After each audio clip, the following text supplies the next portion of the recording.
जब आप अपने बच्चों को सुबह स्कूल भेजते हैं तो आपके मन में क्या चलता है? शायद यही कि वो सही सलामत पहुंच जाएं, वक्त पर पढ़ाई करें, दोस्तों के साथ खेलें और शाम को मुस्कुराते हुए घर लौट आएं।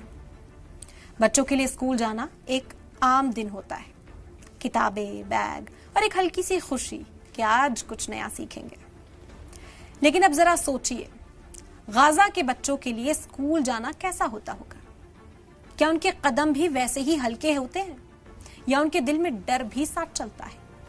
कुछ बच्चों के लिए रास्ते में चेक पोस्ट होते हैं और कुछ के लिए ऐसा माहौल जहां हर दिन ये सोचते हैं कि आज स्कूल खुला भी रहेगा या नहीं। गाजा के एक छोटे से गांव अल खैर, जहां से बच्चे हर दिन स्कूल जाते थे, वहां लोहे की बाड़ और कांटेदार तार खड़े हो चुके हैं।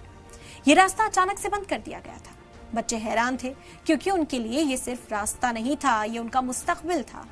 उन बच्चों में से एक बच्ची ने कांपती हुई आवाज में आगे बढ़कर कहा, प्लीज रास्ता खोल दीजिए, हमें स्कूल जाना है। हमने कुछ गलत नहीं किया, हमारे पास सिर्फ किताबें हैं। कुछ बच्चे पोस्टर लेकर खड़े थे, गाने गा रहे थे और बोल रहे थे ओपन द रोड, लेकिन दूसरी तरफ इजरायली फौजी खड़े हुए थे और हालात कशीदा हो गए। जब बच्चों ने रास्ता पार करने की कोशिश की तो वहां पर अफरा तफरी मच गई। कुछ रिपोर्ट्स के मुताबिक आंसू गैस और आवाज पैदा करने वाले हथियारों का इस्तेमाल किया गया, जिससे छोटे बच्चे डर गए और रोने लगे। गांव के लोग कहते हैं कि रास्ता हमेशा बच्चों के लिए स्कूल जाने के लिए इस्तेमाल होता रहा, लेकिन अब उसे बंद कर दिया गया। कई बच्चों में तो इतना डर बैठ गया है कि वो दोबारा बाहर निकलने से भी घबरा रहे हैं। गांव के एक बुजुर्ग ने कहा कि बच्चे सिर्फ पढ़ना चाहते हैं, लेकिन डर और तनाव ने उनके बचपन को भारी कर दिया है।